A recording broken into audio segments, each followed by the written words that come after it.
check.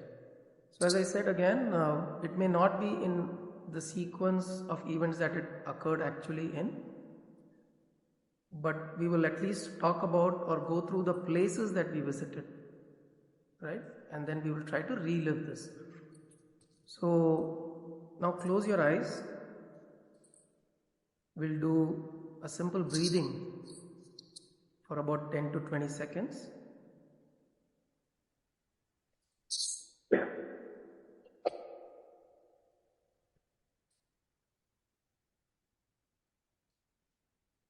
Just bring your attention to the breath. Don't try to control it. Just pay attention. Breathing happens on its own. We don't need to do anything to make it happen.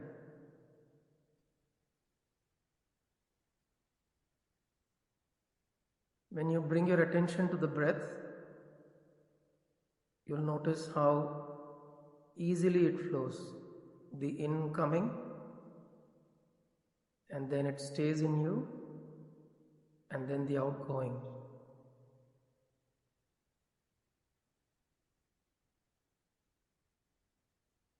Try to notice the gap between the incoming and the outgoing. There is a period of time that breath stays within you. And similarly, between the outgoing and the incoming, there is a gap where you have not taken the breath in yet. So just observe. Don't have to control, don't do anything to disturb the flow, just observe.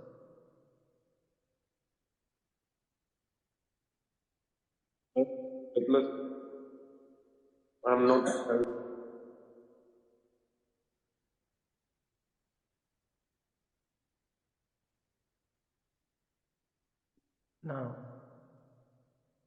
Now let us all bring our minds to the rising sun that we see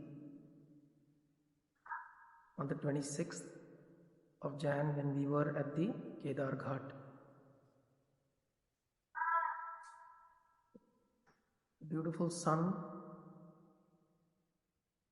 that is right up there. It was bright enough to light up the whole place, but it wasn't scorching. And notice how the sun's light spread through the river, the Ganga, from one end to the other. And we were standing and watching that from the Kedar Ghat. Now we go into Gauri Kedareshwar, the temple on the Kedar Ghat. We walk into the sanctum.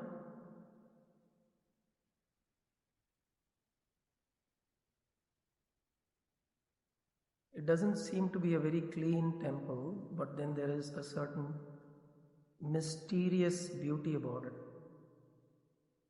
You walk in, you go to the sanctum, you go into the Garbhagriha. You're allowed to do Abhisheka of the milk with bhang on the Shivalinga. You can touch the Shivalinga, you can feel it, you can feel the linga.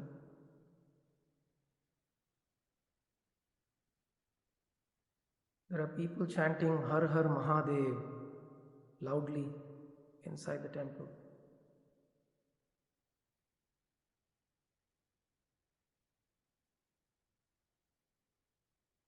And now you then walk out, you come back onto the ghat.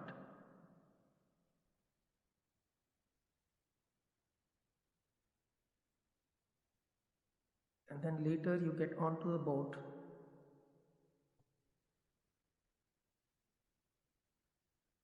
The boat takes us on the Ganga, the beautiful sun on one side, the glimmering water, the Ganga water glimmering with the sunshine, and the ghats on the other side, beautiful expanse of the ghats with their steps and the various temple-like structures, and so many people around.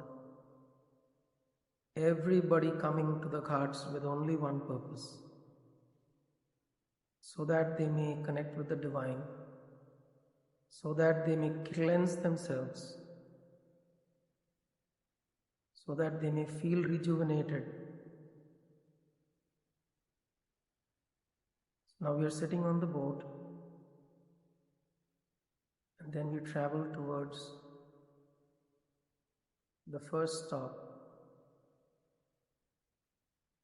the Bindu Madhav temple. We walk up to the temple, and inside we see a very beautiful statue of Narayana.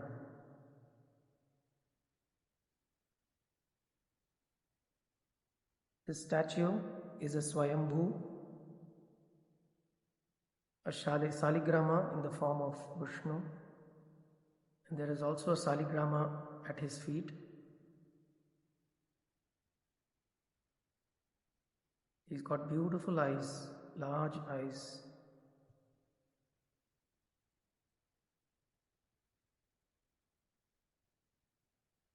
We sit there and we chant Purusha Suktam.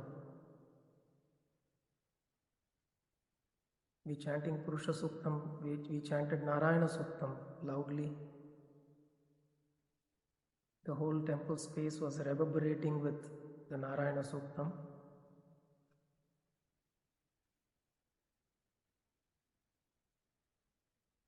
We sat there in meditation for a little while. And then we came out.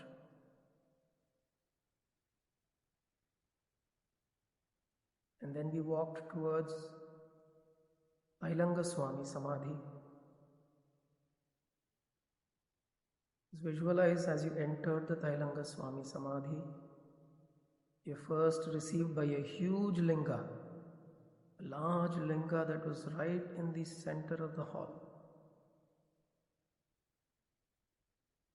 And then you see a Mahameru behind the linga, and Tailanga Swami Samadhi with his statue on top of it.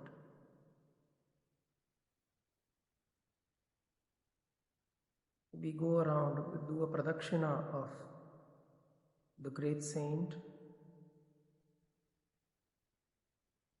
who is known as the walking saint of Kashi. The saint has known to do many miracles in Kashi, always absorbed in divine consciousness, in the consciousness of Shiva, living his life as an avadhuta, blessing everyone who comes to his samadhi.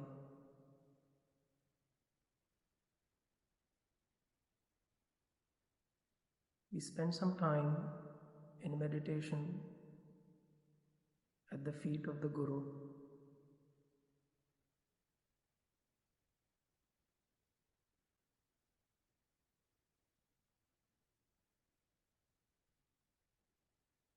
And then we come out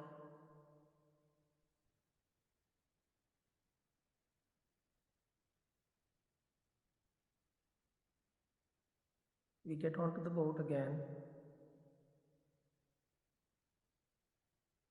and we go to Kala Bhairava temple.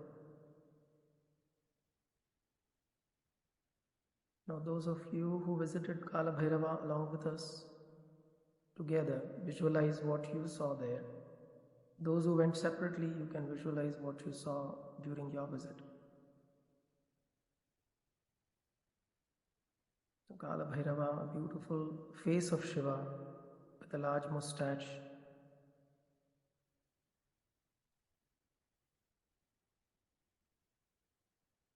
And his dogs.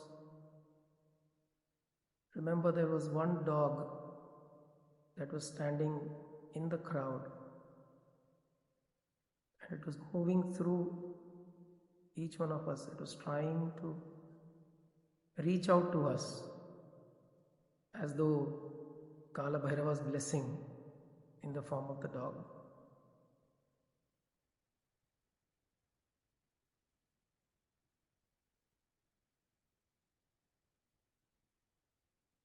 And then we walk from the sanctum, from the Garbhagriha, we walk around to a Pradakshina. We come out, we chant Kala Bhairava Ashtakam. Even though there is a lot of crowd, you can always sense a feeling of being alone. When you think about it now, you can think you yourself and Kala Bhairava, just the two of you. All the crowd vanishes now in your mind.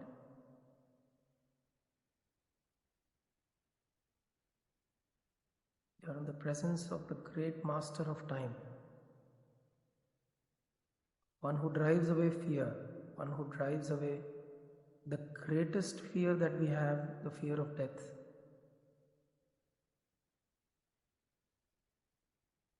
So that we can live life beautifully. Live life every moment fully.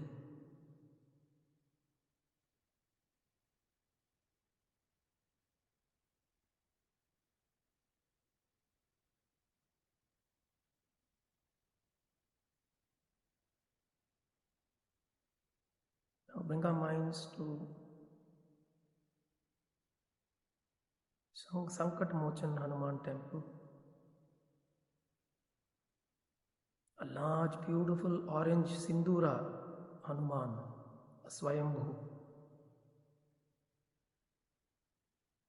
Sankat Mochan means one who rids you of all your problems, of all your troubles. We chant Hanuman Chalisa. Few of us repeatedly go and have a darshan of the Hanuman.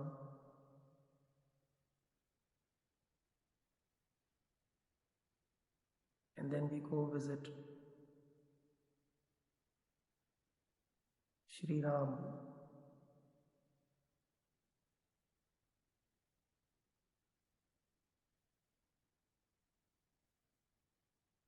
Now we come out of the Sankat Mochan. We go into the Durga Mandir. A beautiful Durga Devi. A short structure with a lion at her feet. The lion represents the animal tendencies. Lion and the buffalo. Devi has them in her control, which means Devi has controlled all the animal tendencies in us.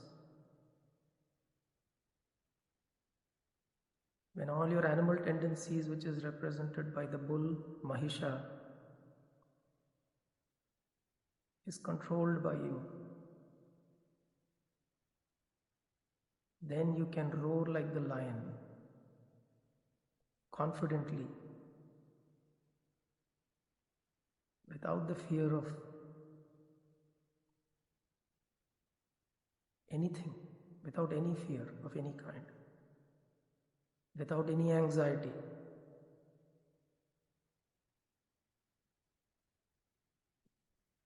Now, with the blessings of Durga, we also see Mahalakshmi and Saraswati there.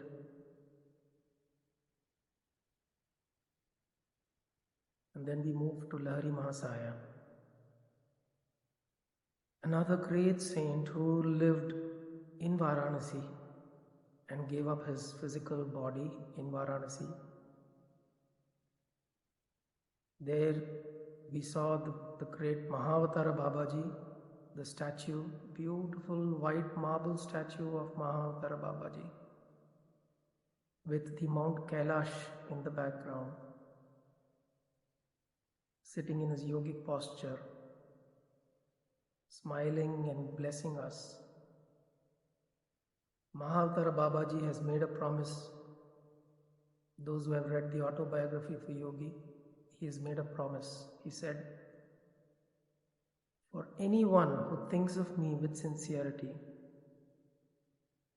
I will be there besides him, with him. So right now when we think of Mahavtara Babaji with devotion in our hearts, he is right here present with us. The Samadhi of Lahari Mahasaya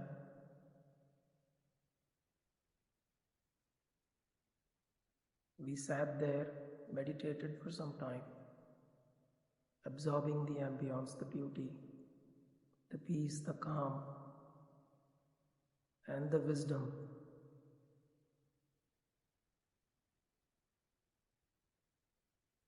And then we come out. Now we get onto the boat again to go towards the Ganga Arati. As we go towards the Ghat, Dasa Ashwamedh Ghat, before that we see Manikarnika. We go further up, we see Manikarnika, the brilliant burning Ghat of Kashi, where bodies are burnt every moment. There are bodies being burnt. There is no time where there is no body that's being burnt. And it instantly reminds us of our temporariness.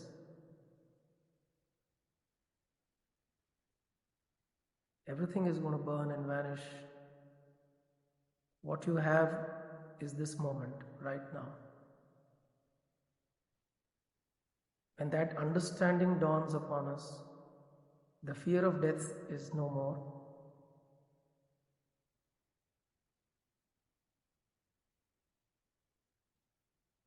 And the celebration of life is here right now. That is the beauty of Kashi. You see bodies being burnt on one side, you see celebration and dance and food and festivity happening on the other. Because that is life. You can't have one without the other. You have to die every moment to be able to live fully. You have to die to your desires, your anxieties, your fears, your memories of the past that holds you back.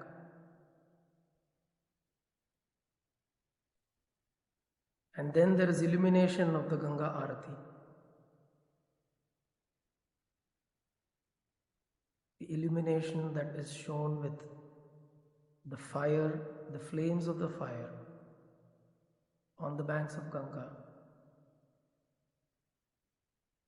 You're sitting on Ganga, you're looking at the Arati, which is done for Ganga. Imagine this, the beauty of this whole scene. You are on Ganga, the Arati is being done for Ganga. So the Arati is done for you. Because the Ganga is in you. And the Arati, the illumination is happening in you.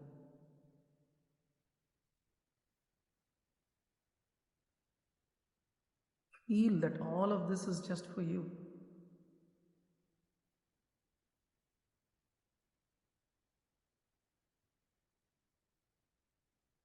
Now let us bring our minds from there to the Varahi Mata temple, where we stood for a long time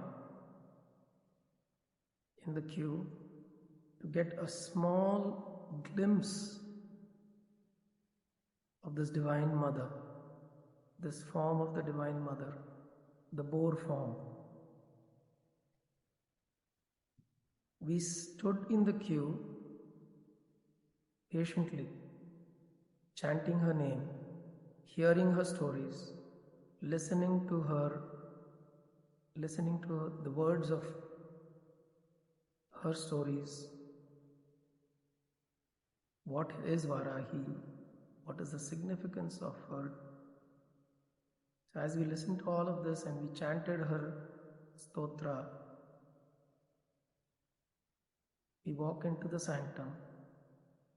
We bend down to see her beautiful form.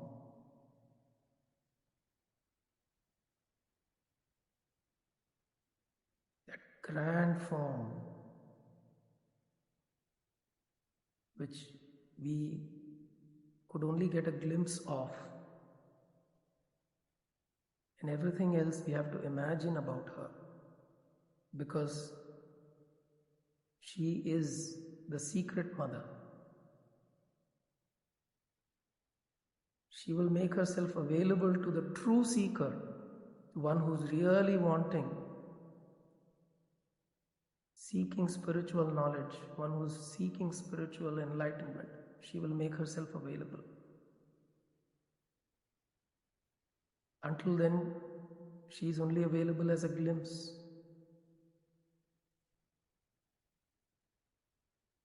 That is the power and the beauty of Varahi.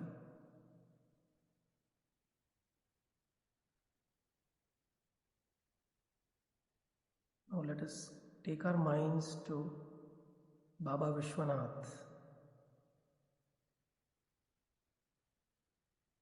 the epicenter of the whole city of Kashi. Kashi kaham nijabodha rupa. I am that Kashi, which is of infinite bliss, of infinite wisdom. And that whole wisdom, knowledge is condensed in that form of Vishwanath, the Linga. Amidst the crowd, we still get an opportunity to go in, be in his presence, touch him, feel him, pour milk on him. When you're pouring milk on him, you're pouring milk on yourself, cleansing yourself.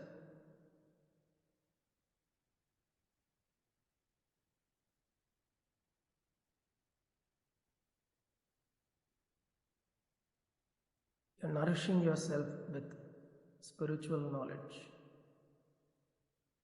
Annapurne Sadapurne Shankara Pranavallabhe Jnana Vairagya Siddhyartham Bhiksham Dehi Cha Parvati.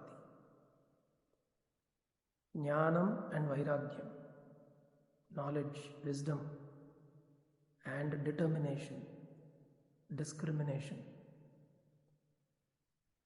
Resolve, the ability to have a resolve on what I want to do. When I do that, wisdom comes. As Bhiksha, Bhiksham Dehi Cha Parvati. Annapurna there, she not only feeds us with chaats and kachoris and puris and variety of food items, she also feeds our soul.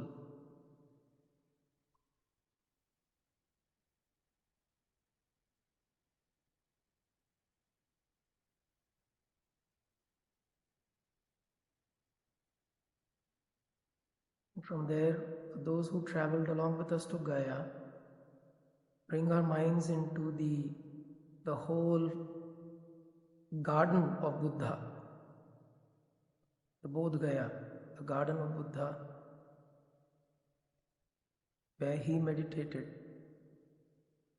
for long periods of time to attain enlightenment.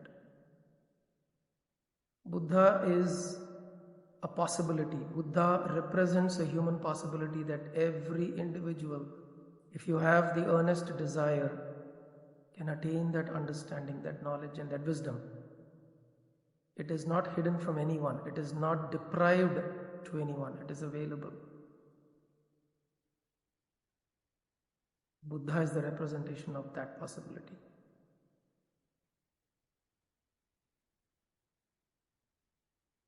And from there, we go and visit Vishnupada, Vishnu, whose 1 feet was in Gaya. And we chant Vishnu Sahasranama.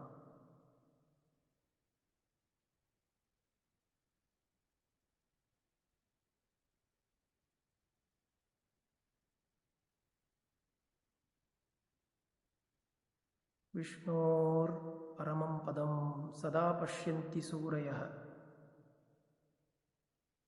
Suraya, all the great saints, Sada Pashyanti, all that they see is the feet of Vishnu. Vishnoho Paramam Padam, Sada Pashyanti Suraya. Only the feet of the Lord is enough to give us moksha, liberation, the ultimate joy. And then we finally go into Mangala Gauri, which is the breast of Devi Parvati, a Shakti Sthala, a Shakti Pitha, in a very secretive cave. She is seated inside. We go in, we chanted Lalita Sahasranama. When you are in such a presence of great energies, we are engulfed by that energy, and in that small space, whole energy is condensed. When you come in presence of that, you are filled with that.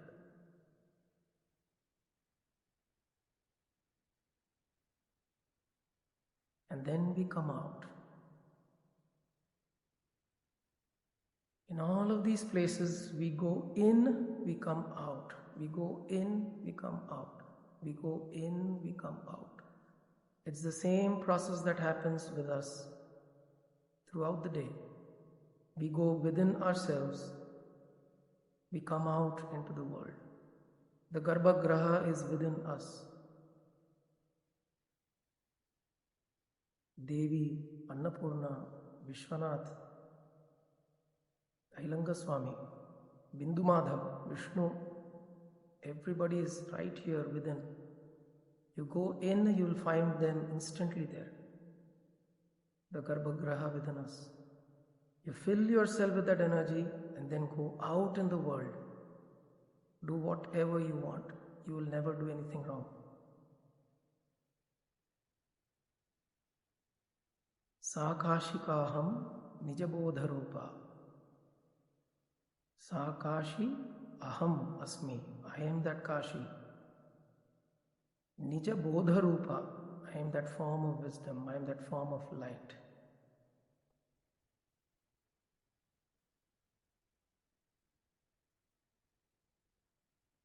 Om Shanti Shanti Shanti.